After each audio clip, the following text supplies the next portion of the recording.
परमेश्वराच्या वचनाकडे वळू ह्यावेळेस. परमेश्वराच्या नावाला धन्यवाद देते. मागील आठवडाभर त्यांनी आपल्या सर्वांना सांभाळलं आणि हा नवीन आठवडा आपल्या आयुष्याला जोडलेला आहे. आणि पुन्हा एक वार शकुंतला आंटीना मायवारच्या शुभेच्छा आणि SFCI मराठी सर्व्हिसच्या द्वारे एक फूल नाही फुलाची पाकळी देऊन आम्ही तुमचे आभार मानू इच्छितो. मी विनंती करते तुम्हाला पुढे येण्यासाठी. मागच्या आठवड्यात तुम्ही नव्हतात, पण मागच्या आठवड्यापासून आपण एक नवीन होमवर्क चालू केलेला आहे. एक नया होमवर्क हमने चालू किया है. बॉबी याद है क्या करने बोला था? राहुल आप भी थे ना? क्या करने बोला था हफ्ते भर में? कितना वचन याद करना था? किया है एक वचन. कारण आपल्याला काय करायची आहे? तयारी करायची आहे ना. मागच्या आठवड्याचा आपला विषय होता तयारी. तर आपल्याला दुष्काळाची तयारी करायची आहे, तर त्याच्या वचनाचा आपल्याला साठा करायचा आहे. लोकांना वाचवण्यासाठी आपल्याला सेवेची तयारी करायची आहे आणि सणाची तयारी करायची आहे, युद्धाची तयारी करायची है. तो वचनाचा साठा आपल्याला करायचा है. तर आपल्याला काय करायचंय? वचन हमको याद करना है ना. तो परिस्थिति के हिसाब से क्या होना चाहिए? वचन हमारे मुख से निकलना चाहिए. तर दर आठवड्याला आपल्याला एक वचन बायहार्ट करायचंय. जमेल? कठिन है का? हाँ, तो बोला था ना पिछले हफ्ते एक वचन याद करना है.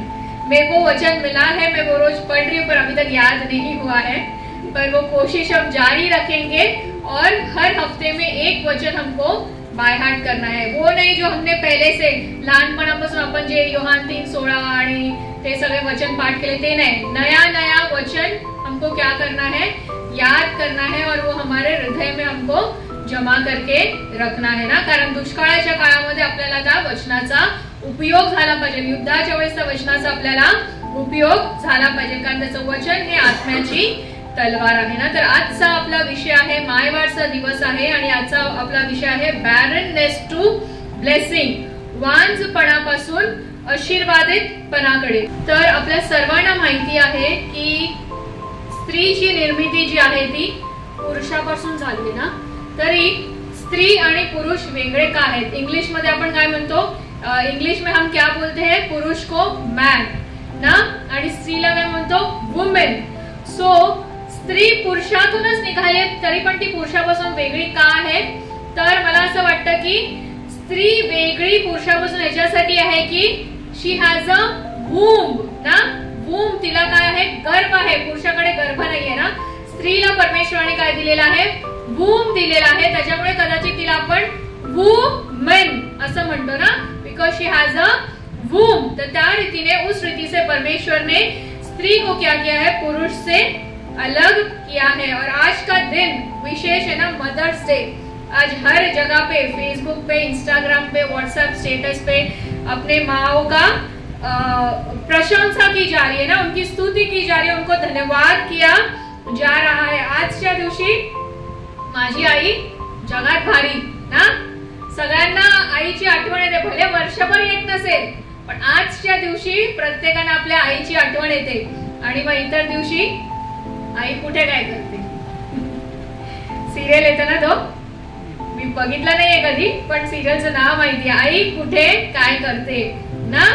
पण फक्त आज के दिन ही हमें हमारे माँ को विशेष स्थान नहीं देना चाहिए, परंतु उसका जो सम्मान है, जो आदर है ना, जो प्रेम है, वो हर दिन वो डिजर्व करती है ना. जो वो प्यार हमसे करती है, जो बलिदान उसने हमारे लिए किया है, उसके लिए वो जो ऑनर है, जो आदर है, जो हम आज के दिन उसको विशेष देते हैं, वो हमें उसको रोज देना चाहिए ना.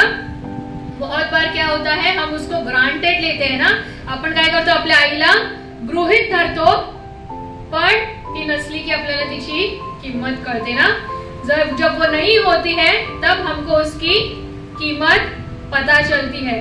आजच्या दिवशी माझ्यासाठी मायवारचा संदेश करणं फारच कठीण होतं आणि अगदी शेवटपर्यंत माझा संदेश तयार होता. म्हणजे माझ्याकडे विषय होता, वचन होते, पण ते होत नव्हतं माझ्यानी, कारण मायवार आहे. आणि जसं म्हटलं की वर्षभर आठवण नाही केली तरी आजच्या दिवशी प्रत्येक व्यक्तीला आपल्या आईची आठवण येतेच ना. आणि कितीही आपण गृहीत तिला धरलं तरी आजच्या दिवशी तिची किंमत आपल्याला कळते आणि ज्यावेळेस ती नसते त्यावेळेस आपल्याला तिची जास्त किंमत कळते ना. तर मला माझे लहानपणाचे दिवस आठवत होते. आम्ही शाळेत जायचो आणि माझे वडील समय के बहुत पक्के थे. उनका सब टाइम टू टाइम उठना, खाना पीना टाइम टू टाइम होता था और वो हमको स्कूल को लेके जाते थे. और अगर मम्मी को कभी टिफिन बनाने के लिए लेट हो जाता था, 6 बजे हम घर से निकलते थे, 5 बजे मम्मी उठती थी. उसके पहले पापा बकेट में पानी वानी डाल के नहला के रेडी करवा देते थे और मम्मी भी काम पे जाती थी, पापा भी काम पे जाते थे.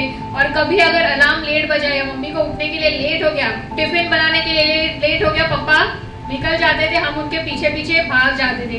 और कई बार मम्मी जो है वो टिफिन बना के हमारे पीछे भाग जाती थी. कभी लेट हो जाता, लेके जाओ लेके जाओ, और हम गुस्से में निकल जाते थे कि उसने वो लेट उठी और टिफिन बनाने में लेट किया ना. तभी तेव्हा आईता मिळत होतं, तेव्हा मस्ती होती. आणि आज आई नाहीये तर तिच्या हातच्या जेवणाची किंमत कळते ना. आज माँ नहीं है तो उसके हाथ के खाना खाने के लिए हम तरसते हैं. तो जब वो है तभी हमको क्या करना चाहिए, उसका आदर करना चाहिए, उसको प्रेम करना चाहिए, उसका सन्मान करना चाहिए ना. माँ का प्रेम जो है, आईचं प्रेम जे आहे ते कसं आहे, अनकंडिशनल आहे ना. अनकंडिशनल आहे. ती निस्वार्थीपणे आपल्याला प्रेम करते ना. आपण कितीही तिच्याशी वाईट वागलो, कितीही वाईट बोलो, उद्धटपणे वागलो, कितना ही हमने उसको उल्टा जवाब दिया, फिर भी वो क्या करती है, माफ कर देती है और हमसे प्यार करती है ना. सैक्रिफिशियल, त्याग करणारा तिचं प्रेम आहे ना. सबसे पहले वो खुद से पहले किसके बारे में सोचती है, अपने बच्चों के बारे में सोचती है ना. माँ होना, उसको बोलते ऐसा बोलते हैं कि नया स्त्री का जन्म होता है ना.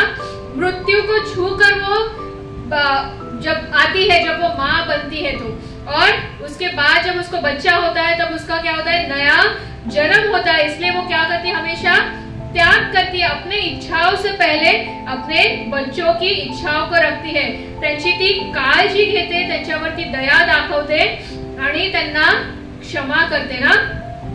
आणि त्याच्यामुळे ते आईचं अंतःकरण म्हणजे त्याची तुलना येशू ख्रिस्ताने देवाच्या अंतःकरणाबरोबर किंवा त्याच्याबरोबर केलेला आहे की येशू ख्रिस्त किंवा आपला देव पण कसा आहे, एक आई जशी अनकंडीशनल रित्या, एक माँ जैसे निस्वार्थी रूप से अपने बच्चों से प्यार करती है, वैसे ही यीशु मसीह भी हमसे प्यार करता है ना.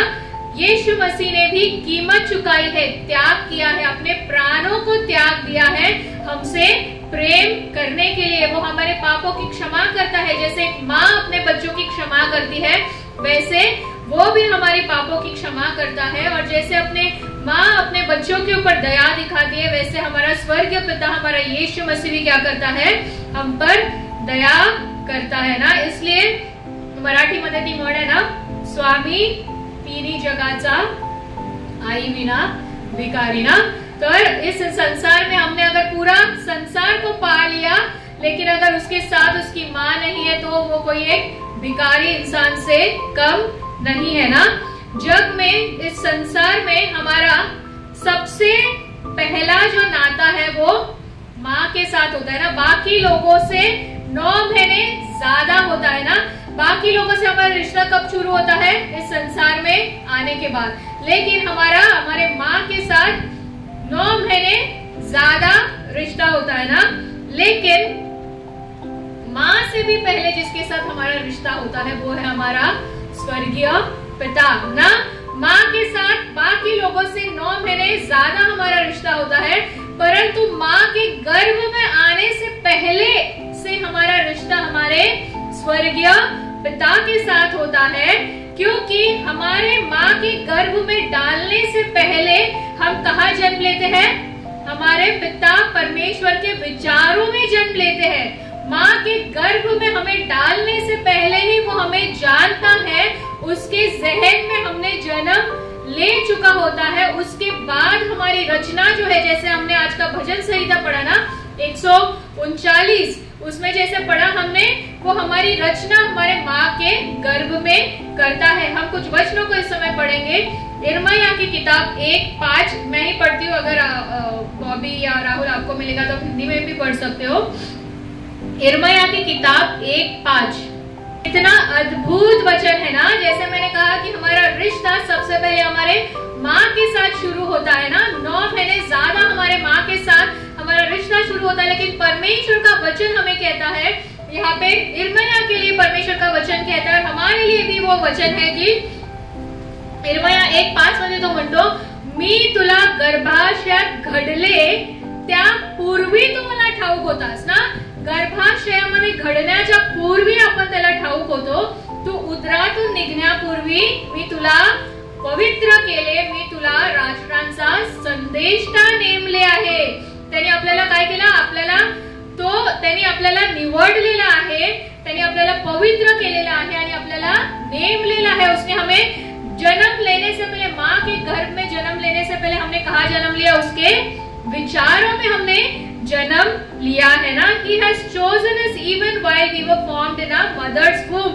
उसने हमें चुना है, हमारे माँ के गर्भ से ही हमें चुना है। इसलिए हम ऐसे ही एक्सीडेंटली पैदा नहीं हुए ना। कभी कभी माता पिता बोलते हैं कि हमने आपको प्लान नहीं किया था, you are an unplanned child, you are an unwanted child, आप हमको नहीं चाहिए थे। भले ही हमारे माता पिता को हम नहीं चाहिए होंगे, परंतु पिता परमेश्वर ने हमें माँ के गर्भ में रचने से पहले ही चुन लिया है ना। और एक वचन हम पढ़ेंगे यशायाह की किताब 49:1, यशायाह 49:1। यहाँ पे यशायाह की किताब में लिखा है, द्वीपांनो माझे ऐका, दूर दूरच्या राष्ट्रांनो कान द्या, मी गर्भावस्थेत असतानाच परमेश्वराने मला बोलवले, मी मातेच्या उदरात होतो तेव्हाच त्यांनी माझे नाव घेतले ना। अपन जन्म झाल्यावर, बच्चे का जन्म होने के बाद 2-3 महीने बाद क्या करते हैं, उसका क्रिस्निंग, नामकरण करते हैं ना। माता पिता हमको नाम देते हैं, परंतु यहाँ पे परमेश्वर का वचन हमको बताता है कि जब हम वो गर्भ अवस्था में थे, माँ के गर्भ में थे, तभी उसने क्या किया है, उसने हमें बुलाया है और हमारा नाम लिया है। जब मैं मेरे माँ के गर्भ में थी तभी मेरे परमेश्वर ने मुझे बुलाया है। जब अंकल आंटी राहुल विशाल जब अपने माँ के गर्भ में थे, तभी ही परमेश्वर ने हमको क्या किया है, चुना है और हमारा नाम लेकर हमें बुलाया है। इसलिए हमारा रिश्ता जो है हमारे स्वर्गीय पिता के साथ जो है, वो इस संसार में आने से पहले, इस अपने माँ के गर्भ में आने से पहले ही हमारा रिश्ता क्या होता है, हमारे स्वर्गीय पिता के साथ वो रिश्ता शुरू होता है। और फिर संसार में आने के बाद हम क्या करते हैं, संसारिक लोगों के साथ ना, जगातील लोकांबरोबर नाते संबंध जोडण्यास आपण खटाटोपा करत असतो ना। नवीन नए रिश्ते, ये रिश्ता क्या कहलाता है ना। नए रिश्ते बनाने के पीछे हम पड़ते हैं, लेकिन हम जगत में आने से पहले जिसके साथ हमारा रिश्ता था त्याच्याकडे आपण काय करतो, दुर्लक्ष करतो। उस स्वर्गीय पिता को हम भूल जाते हैं जहां से हमारा अस्तित्व शुरू हुआ है ना। तो हमें क्या करना है, लोगों के साथ संबंध बनाने से पहले हमको क्या करना है, जिसने हमको बनाया है, रचा है, हमारा नाम लेकर माँ के गर्भ से जिसने हमें पुकारा है, उसके साथ भी हमें वो क्या करना है, रिश्ता बनाना है। उसके प्रति भी हमको क्या करना है, वो प्रेम और स्नेह और आदर दिखाना है ना। स्तोत्र संहिता 22:10, स्तोत्र संहिता 22 आपल्याला सांगतो, मी जन्मलो तेव्हापासून मला तुझ्या हाती सोपवले आहे, मातेच्या उदरातून बाहेर पडलो तेव्हापासूनच तूच माझा देव आहेस ना। तो हमारा परमेश्वर वो कब से है, हमने जब से जन्म लिया है तब से वो हमारा परमेश्वर है। पर जैसे जैसे हम बढ़ते हैं, जैसे हमारे माता पिता हमारे ऊपर संस्कार देते हैं और हमारे पिता से हमारी पहचान कराते स्वर्गीय पिता से, तब हम क्या करते हैं, उसको जानना शुरू करते हैं ना। लेकिन हमारे जन्म से ही वो हमारा परमेश्वर पिता है। जैसे एक माँ का गर्भ जो होता है वो एक बच्चे के लिए क्या होता है, सुरक्षा का कवच होता है ना। गर्भाशय जे असतं आईचं ते काय असतं, बाळाचं सुरक्षा कवच असतं। तशाच रीतीने उसी रीति से हमारा स्वर्गीय पिता जो है वो हमारा क्या है, हमारा प्रोटेक्शन है, हमारा सुरक्षाचा कवच आहे। स्तोत्र संहिता भजन संहिता 3:3 मराठीमध्ये असं म्हटलेलं आहे, तरी हे परमेश्वर तू माझ्या भोवती कवच आहेस तू माझा गौरव, माझे डोके वर करणारा आहेस. जसं आईचं गर्भ ते सुरक्षा कवच असतं त्या बाळासाठी, तसं परमेश्वर आपला काय आहे, सुरक्षा कवच आहे ना. जैसे एक माँ अपने बच्चों को प्यार से अपने पंखों तले छुपा लेती है ना, सबसे सुरक्षित और जैसे ममता भरा जी कोई जगह अगर इस जगत में होगी तो ते काय आहे, आईची खुशी ना. आईच्या खुशीत शिरणं म्हणजे ते सर्वात सुरक्षित जागा आहे, ममतेची जागा आहे ना.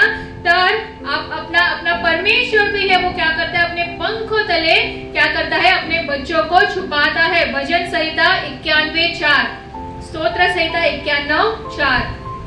तो तुझ्यावर पाखर घालील, त्यांच्या पंखाखाली तुला आश्रय मिळेल, त्याचे सत्य तुला ढाल व कवच आहे. जसं आई आपल्या पिल्लांना, आपल्या लेकरांना, इवन पक्षी ना, पक्षी काय करते, जी आई पक्षी असते ती काय करते, आपल्या पिल्लांना आपल्या पंखाखाली सुरक्षेमध्ये घेते. ती ऊब, मायेची ऊब त्या पक्ष्यांना मिळते ना.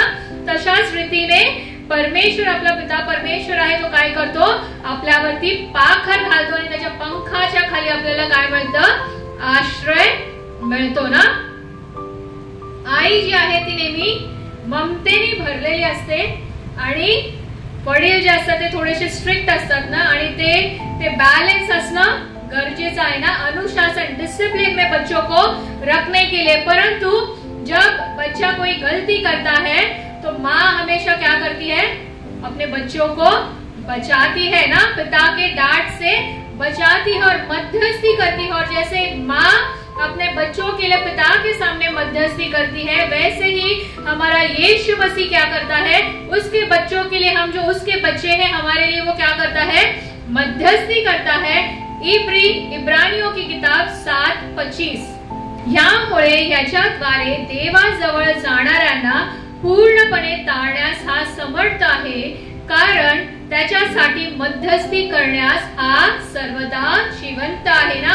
आपला पिता परमेश्वर येशू ख्रिस्त सर्वदा जिवंत आहे आणि तो पित्याच्या उजवीकडे बसला आणि तो काय करत आहे, तर त्याच्या लेकरांसाठी म्हणजे आपल्यासाठी काय करत आहे, मध्यस्थी करत आहे. कारण त्याला माहिती आहे की आपण चुकणार, आपण पापात पडणार, त्यामुळे तो काय करतो, आपल्यासाठी मध्यस्थी करतो. त्याने आपल्याला असंच सोडून दिलेलं नाही. आणि जशी एक आई आपल्या लेकरांची वकिली करते ना, भले आईला माहिती आहे आपला मुलगा चुकलेला आहे ना, तरी पण ती 4 लोकांसमोर त्याची ताडना करणार नाही. घरी जाऊन त्याला शिक्षा करेल, पण बाकीच्या लोकांसमोर काय करेल, त्याची वकिली करेल, त्याचा बचाव करेल ना. त्याच रीतीने 1 योहान 2:1 मध्ये त्याचं वचन सांगतं, अहो मुलांनो, तुम्ही पाप करू नये म्हणून मी तुम्हाला लिहितो, जर कोणी पाप केले तर नीती संपन्न असा जो ख्रिस्त येशू, जो पित्याजवळ आपला कैवारी आहे,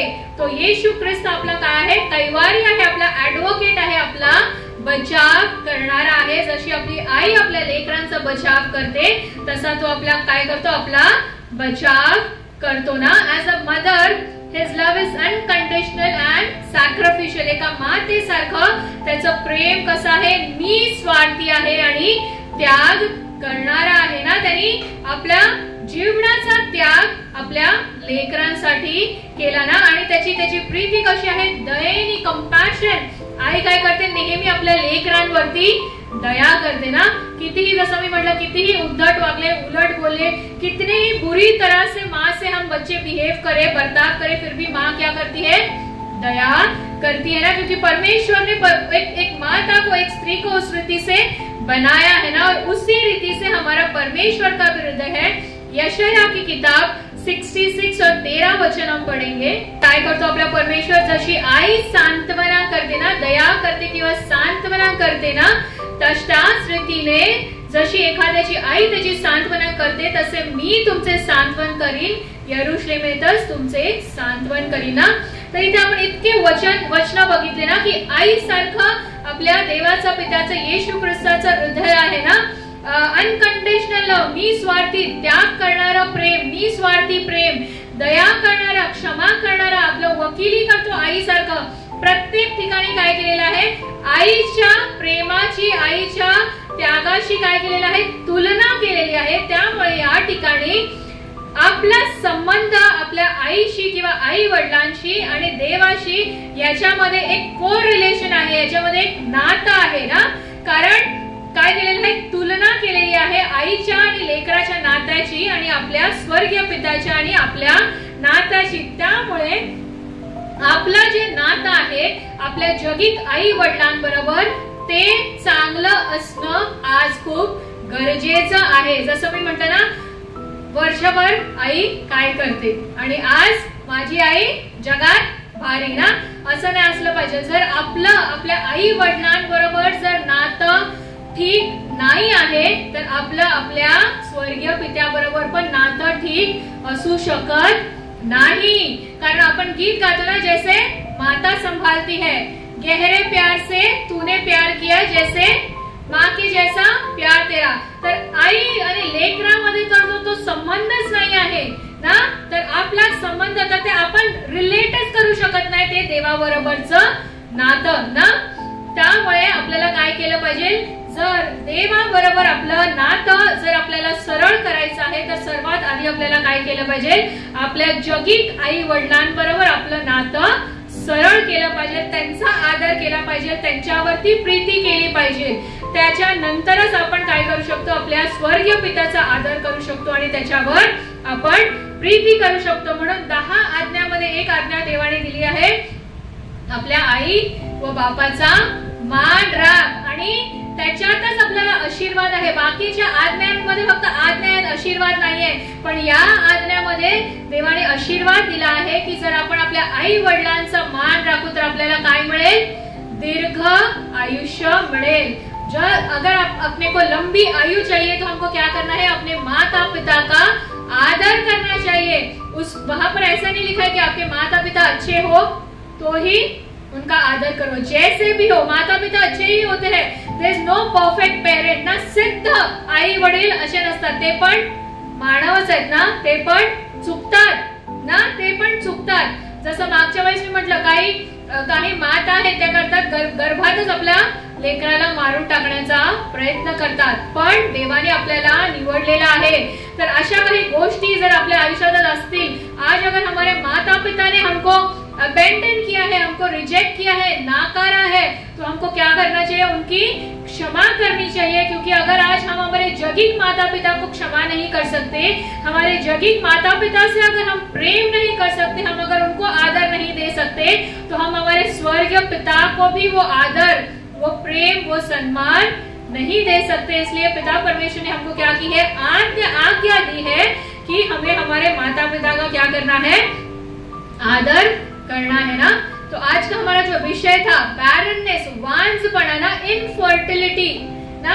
आजकल भरपूर मेडिकल साइंस जो है वो बहुत एडवांस हो गया ना, तो खूप सारे ट्रीटमेंट आलात वांझपणा घालवण्यासाठी. परंतु जीवन देणं हे शेवटी देवाच्या हातात आहे ना. किती तुम्ही ट्रीटमेंट करा, IUI, IVF आणि हे ते काय सगळं ट्रीटमेंट निघाल्यात, पण शेवटी ते काय म्हणतात, आम्ही आमचा प्रयत्न केलाय, बाकी देवाच्या हातात है. तो वो जीवन देना, हम जो पैदा हुए हैं, जैसे बॉबी हर संडे पूछता है ना वर्शिप के टाइम, हम जिंदा है क्या, हम जिंदा है. इस पृथ्वी पर हमने जन्म लिया है, वो बाय चांस एक्सीडेंटली ना, ऐसे ही नहीं हुए हैं, परंतु परमेश्वर की योजना के द्वारा हुए हैं ना. परमेश्वर के जहन में पहले हम पैदा हुए, उसके बाद हम हमारे माता के गर्भ में रचे गए हैं.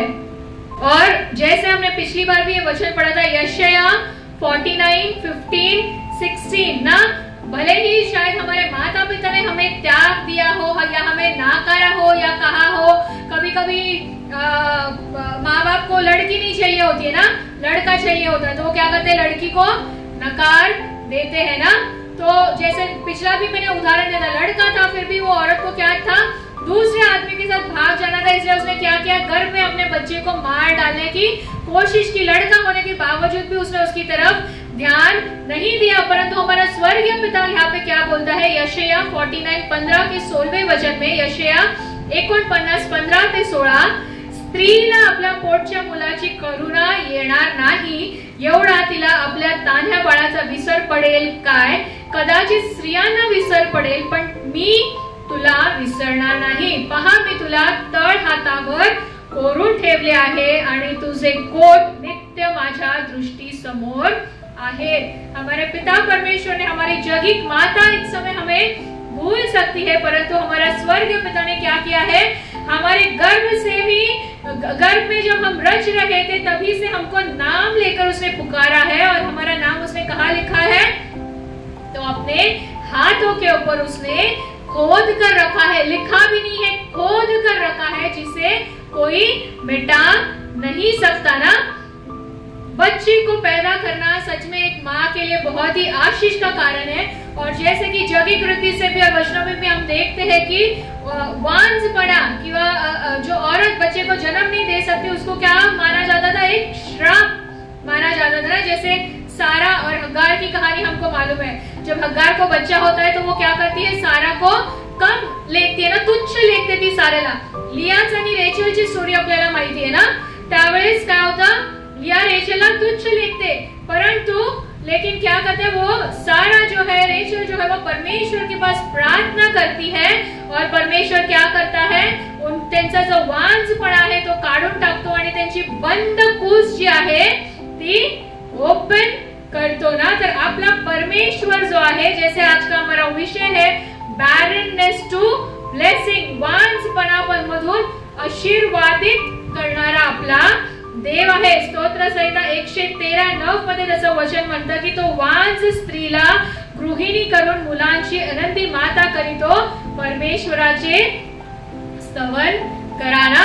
तर ती बंद कूस उघडणारा आपला देव आहे. तर आज केवळ गर्भधारणेच्या बाबतीतच नाही, परंतु जर आशीर्वादाच्या बाबतीत जर कूस बंद असेल ना, आपल्या आशीर्वादांची कूस जर आज बंद असेल, आशीर्वादांसाठी आपण जर वांझ झालेलो आहोत ना, आपल्या if our life is not bearing fruits of blessings ना, आपल्या आयुष्यामध्ये जर नवीन आशीर्वाद जन्म घेत नाही आहे, तर आपण काय केलं काय पाहिजे? परमेश्वराकडे प्रार्थना केली पाहिजे की माझ्या आशीर्वादांची कूस तू उघड आणि त्या वांझ स्थितीपासून आम्हाला आशीर्वादित कर ना. आनंदी माता आम्हाला आज करी. आज आपण त्याच्याकडे मातृदिनाच्या दिवशी प्रार्थना केली पाहिजे ना. यशया 54:1 मध्ये असं म्हटलेलं आहे, मूल न झालेल्या वंदे आनंदाने गजर कर, ज्या तुला प्रसूती वेदना माहित नाही ती तू आनंदाने जयघोष कर. आनंदाची आरोळी मार, कारण विवाहित स्त्रियांच्या मुलांपेक्षा सोडलेल्या स्त्रीची मुले पुष्कळ आहेत असे परमेश्वर म्हणतो. आजच्या दिवशी परमेश्वराचं वचन, जे वांझ स्त्री आहेत, ज्यांना लोक म्हणतात की त्या श्रापित आहेत ना, ज्या मुलाला प्रसवू शकत नाहीत, अशा स्त्रियांना देखील परमेश्वर काय म्हणतो? आनंद करण्यासाठी सांगतो ना. कारण तो म्हणतो त्या स्त्रीचे मुलं पुष्कळ आहेत. आणखीन एक वचन, माझी आई नेहमी हे वचन क्लेम करायची, जेव्हा पण आम्ही तिच्याशी उद्धटपणे वागायचो किंवा तिचं ऐकायचो नाही, तर ती म्हणायची की असे लेकर असून पण काय उपयोगाचे नाहीत. खरं आहे, देवाचं वचन सांगतं की वांझ स्त्रीच धन्य म्हटली जाईल. तर आज मी ते वचन वाचत होती आणि ते वचन कशा संदर्भात आहे त्याचं आज परमेश्वराने मला उलगडा केला. लूक 23वा अध्याय 28 ते 29 वचन, आणि त्याच्या पुढे जर 23वा अध्याय आपण सुरुवातीपासून वाचलं, हे वचन आपण बघू. येशू त्यांच्याकडे वळून म्हणाला, अहो यरूशलेमेच्या कन्यांनो, माझ्यासाठी रडू नका, तर स्वतःसाठी व आपल्या मुला बाळांसाठी रडा. कारण पहा, असे दिवस येतील की ज्यात वांझ न प्रसवलेली उदरे व न पाजलेली स्तने ही धन्य आहेत असे म्हणतील. वांझ स्त्रीला धन्य म्हणण्यात येईल, न प्रसवलेले उदरे धन्य म्हणण्यात येईल. तर का? तर हे मागच्या रविवारच्या वचनाच्या संदर्भात आहे. जैसे पिछले रविवार को हमने देखा था, इतवार को हमने देखा था की बुरे दिन, वाईट दिवस येत आहे, तो न्यायाचा काळ येत आहे आणि आपल्याला काय करायचं आहे? तयारी करायची आहे. जसं मागच्या रविवारी मी म्हटलं की ना, जसं ते शहाण्या कुमारांचं उदाहरण दिलं, ज्या तयार होत्या त्या घेऊन जाण्यात आल्या आणि बाकीचे मागे राहिले. जसं शेतामध्ये काम करणारे, देवाचं वचन सांगताना शेतामध्ये काम करणारे एक घेऊन गेला जाईल, एक राहील. जात्यावर करणारी एक घेतली जाईल, एक मागे राहील. तर आज आई वडील घेऊन घेतले गेले, मुलं मागे राहिले तर आपल्याला आनंद होईल का? नाही. मुलं घेऊन गेले, आई वडील मागे राहतील तर आपल्याला आनंद होईल का? नाही. तर त्या संदर्भामध्ये त्या न्यायाच्या दिवसासाठी परमेश्वराचं वचन हे सांगतं की जर त्या न्यायाच्या दिवशी त्याच्या आधी ज्यावेळेस तो कर्णाचा सण येईल, ज्यावेळेस सगळे घेतले जातील, त्यावेळेस जर तुमची लेकरं घेतली गेली नाही, ते मागे राहतील आणि त्यांना ते कष्ट भोगावे लागतील, तर त्यावेळेस काय होईल? त्या आईला किती वेदना होतील ना की माझी लेकरं काय करत आहेत, ते कष्ट भोगत आहेत आणि ती स्वतःला कारणीभूत ठरवेल ना, कारण तिने त्या आपल्या लेकरांची तयारी केली नाही. म्हणून असं म्हटलेलं आहे की वान स्त्री धन्य म्हणण्यात येईल. त्यामुळे आपल्याला काय करायचंय? एक माता म्हणून आपल्याला काय करायचं? आपल्या लेकरांची त्या न्यायाच्या दिवसासाठी, त्या पुनरुत्थानासाठी, जीवनाच्या पुनरुत्थानासाठी आपल्या लेकरांची काय करायची आहे? तयारी करायची आहे ना. आपण लहानपणी दोन गोष्टी ऐकल्या असतील, अगदी डिटेल मध्ये मला आठवत नाहीत, पण थोडासा सारांश मला त्याचा आठवतो. एक चांगली आई आणि एक वाईट आई ना. थोडक्यात सांगते, पूर्ण गोष्ट मी सांगणार नाही. तर आई, तो मुलगा जो आहे, आई आपल्या लेकर, सगळ्याच आया आपल्या लेकरांवरती प्रेम करतात, तर ती आई देखील आपल्या लेकरावर खूप प्रेम करते आणि तो आई म्हणते की मुलगा म्हणतो की तू माझ्या एवढं प्रेम करते तर मी तुझ्याकडे जे मागेल ते तू देशील का? तर आई म्हणते हो बाळा, मागून तरी बघ ना. आणि तो काय करतो? आईचं काळीज मागतो आणि आई काय करते? आपलं काळीज काढून त्या लेकराला देते. आणि ज्यावेळेस त्या आईचं काळीज घेऊन तो जात असतो, त्याला दुसऱ्या कुणाला तरी ते मागितलेलं असतं ते काळीज त्या व्यक्तीला द्यायला तो जात असतो आणि ते काळीज काय होतं? त्याच्याकडून हातातून पडतं खाली आणि त्याला देखील ठेच लागते. आणि त्यावेळेस त्या काळजातून आवाज येतो की बाळा, तुला लागलं तर नाही ना? तर ते आहे एका मातेचं, एक आईचं अंतःकरण, आईचं काळीज. आणि आपला पिता देखील तसाच आहे ना. त्यांनी आपलं काळीज काय, आपलं संपूर्ण आयुष्य, त्याच्या रक्ताचा एक एक थेंब आपल्यासाठी वाहिला ना. त्याच्या शरीराचे हाल अपेक्षा करण्यात आले आपल्यासाठी आणि तरी देखील तो काय करतो? आज आपली काळजी करतो ना. तर ते आपल्या पिताचं अंतःकरण आहे. आणि दुसरी एक वाईट आई, जी आपल्या लेकराला शिस्त लावत नाही ना. लहानपणी तिचा मुलगा काय करतो? शाळेत चोरी करून येतो, पेन्सिल घेऊन येतो. ती आई म्हणते अरे वा, आज पेन्सिल आणली, सुद्धा पूर्ण कंपल बॉक्सच उचलून आण ना. असं करत काय करतो? तो छोट्या चोऱ्या करतो. त्याची आई काय करते? त्याची ताडना करत नाही, त्याला शिस्त लावत नाही, परंतु त्याच्या चुकांमध्ये, उसकी गलतियों में क्या करते? उसकी माँ उसका साथ देती है आणि मग मोठा होऊन काय होतो? तो मोठा दरोडेखोर बनतो आणि त्याला जन्मठेपेची शिक्षा सोडवण्यात येते, त्याला शेवटची इच्छा विचारण्यात येते. मग तो मुलगा काय म्हणतो की मला माझ्या आईला भेटायचं आहे. आणि जेव्हा त्याची आई त्याला भेटायला येते तर तो मुलगा म्हणतो, आई म्हणते की तुला काय बोलायचं आहे? बोलतात. तो मुलगा म्हणतो की तुझं कान जरा दे माझ्याकडे, मला तुझ्या कानात काहीतरी सांगायचं. आणि मग तो मुलगा काय करतो? जोरात तिचा कान चावतो आणि मग ती आई कळवून उठते आणि विचारते की तू माझा कान का चावला? असं तो मुलगा म्हणतो, तू जर लहानपणी जेव्हा मी पहिल्यांदा ती पेन्सिल चोरली होती तेव्हा जर मला थांबवून माझी चूक सुधारली असती तर आज मला ही जन्मठेपेची शिक्षा झाली नसती. तर ती शिक्षा आपल्याला होऊ नये म्हणून आपला स्वर्गीय पिता आपल्याला काय करतो? ताडना करतो, आपल्याला अनुशासित करतो, आपल्याला डिसिप्लिन करतो.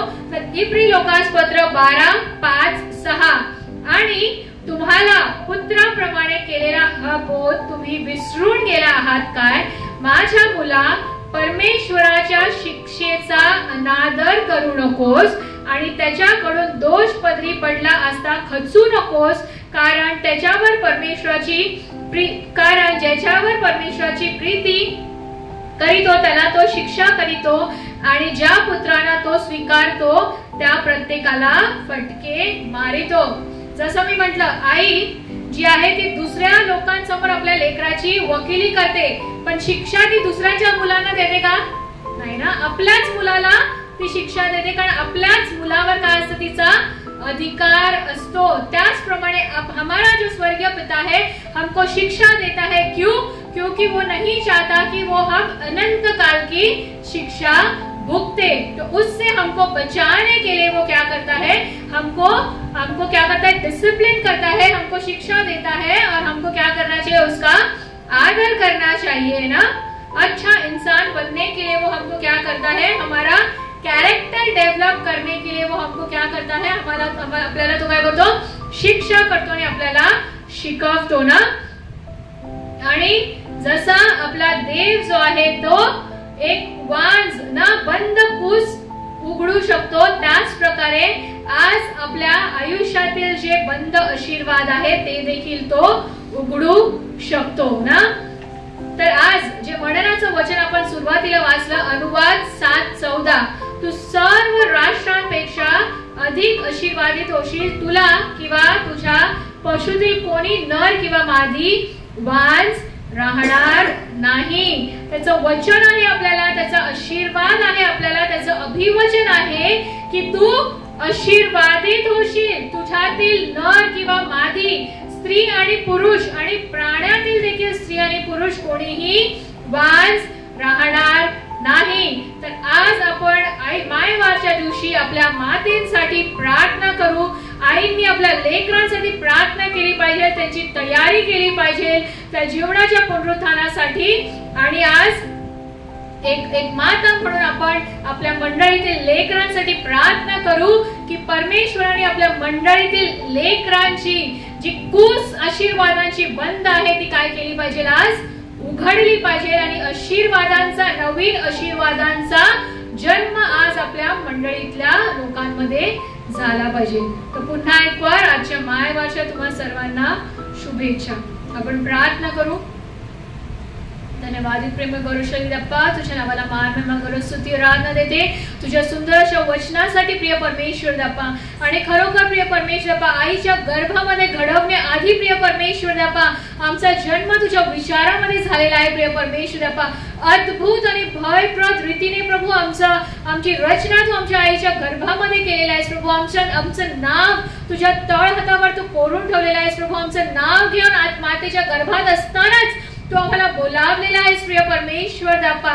प्रभू आज आमच्या मंडळीतल्या ज्या सर्व माता आहेत, ज्या सर्व स्त्रिया आहेत प्रिय परमेश्वर बापा, ज्या माता नाही परंतु प्रभू ते मातृत्वाचं अंतःकरण प्रभू त्यांच्यामध्ये तू दिलेला आहेस प्रभू। प्रेम, दया, त्याग प्रभू हे प्रत्येक स्त्रीमध्ये दिलेला आहे। सर्वच्या नावाला धन्यवाद देते प्रिय परमेश्वर बापा। बंध कूस उघडणारा तू देव आहेस प्रिय परमेश्वर बापा। वांझ स्त्रीला आनंदी माता करणारा तू देव आहेस प्रिय परमेश्वर बापा। प्रभू आज आमच्या मंडळीतील प्रत्येक व्यक्तीसाठी मी मागते प्रिय परमेश्वर बापा, स्त्री पुरुष लहान मोठे प्रत्येकांसाठी मागते प्रिय परमेश्वर बापा। आमच्या मंडळीतील लोकांच्या प्रभू आशीर्वादाची कूस जर आज बंद असेल प्रिय परमेश्वर बापा, ते येशूच्या नावामध्ये पुनरुत्थित येशू ख्रिस्ताच्या सामर्थ्याने प्रभू आज ती कूस उघड प्रिय परमेश्वर बापा।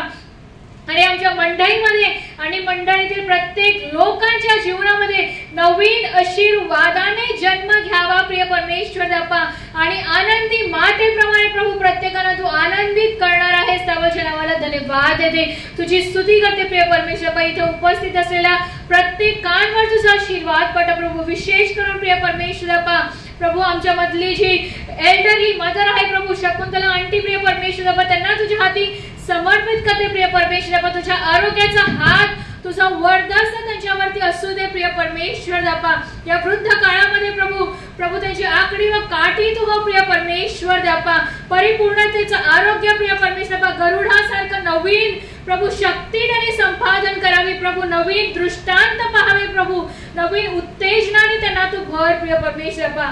प्रभू शकुंतला आंटीवर, रजनीकांत अंकलवर तुझा आशीर्वाद पडो प्रभू, बॉबी आणि राहुलवर देखील तुझा आशीर्वाद पडो प्रिय परमेश्वर बापा।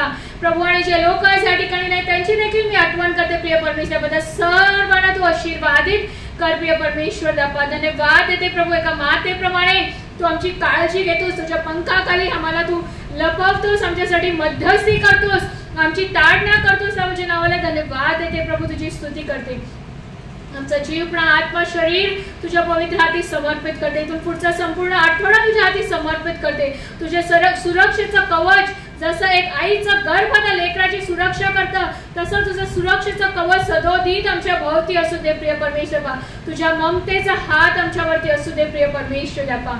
धन्यवाद तुझ्या नावाला देते प्रिय परमेश्वर बापा. तुझी स्तुती करते प्रभू ज्यांच्या आज आया नाही, ज्यांचे आई वडील नाहीत प्रभू, त्यांची मी आठवण करते प्रिय परमेश्वर बापा. तुझं वचन सांगतं की तू आम्हाला कधीही सोडणार नाहीस व टाकणार नाहीस. तू आमचा स्वर्गीय माता पिता आहे. सर्वच्या नावाला धन्यवाद देते, तुझी स्तुती करते आणि आजच्या वचनावरच्या नावाला धन्यवाद देते. अगं प्रत्येकाचा जीव प्रार्थना शरीर तुझ्या हाती समर्पित करत ही प्रार्थना विनंती धन्य तारणार प्रभू येशू ख्रिस्ताच्या प्रिय निकटात मागते म्हणून तू मान्य करतो त्या.